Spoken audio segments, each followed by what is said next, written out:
我们绝不容许任何国家以任何方式插手台湾问题，任何人都不要低估中国人民捍卫国家主权的。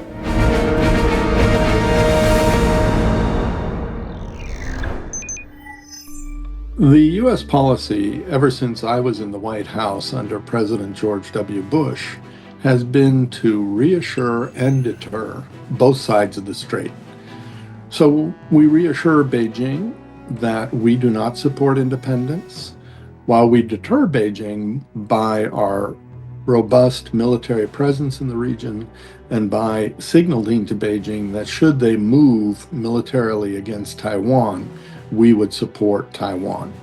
At the same time, we deter Taiwan by saying we do not support independence, and we reassure Taiwan by saying we will not allow coercion. So this is a very finely tuned strategy that the United States has used for many decades.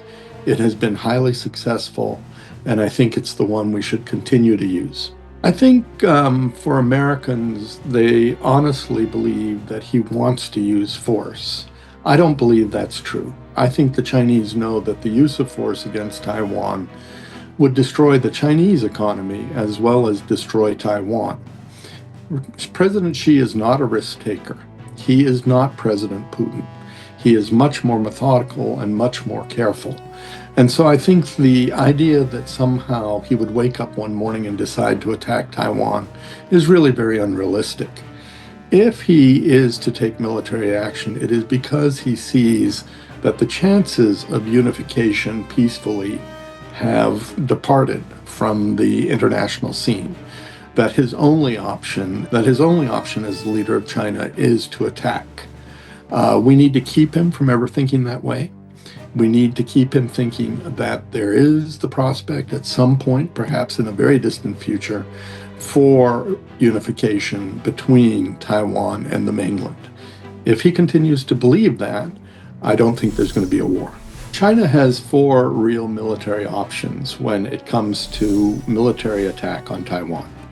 The first would be a offshore islands attack. There are islands very close to the mainland that Taiwan has. Those would be easily taken by Chinese forces. The second would be a decapitation strike where they would use their massive conventional missile force to take out the leadership, the command centers on Taiwan. The third option would be a quarantine or a blockade against Taiwan ports. This would be imposed on such ports as Kaohsiung. Taiwan only has about 2 weeks worth of energy supply, so a successful blockade could really choke the people of Taiwan, be very dangerous to the people of Taiwan. And of course, the final is a full-blown invasion of Taiwan with amphibious forces. Each of these scenarios have their downsides, but I think the most likely one is a blockade or quarantine of the ports. This would be very difficult to deal with. The only way to stop a blockade would be to run the blockade. So American forces would be immediately in conflict with Chinese forces. But I think that is the hardest to defend against, and therefore the one that would be most likely for Beijing to pursue.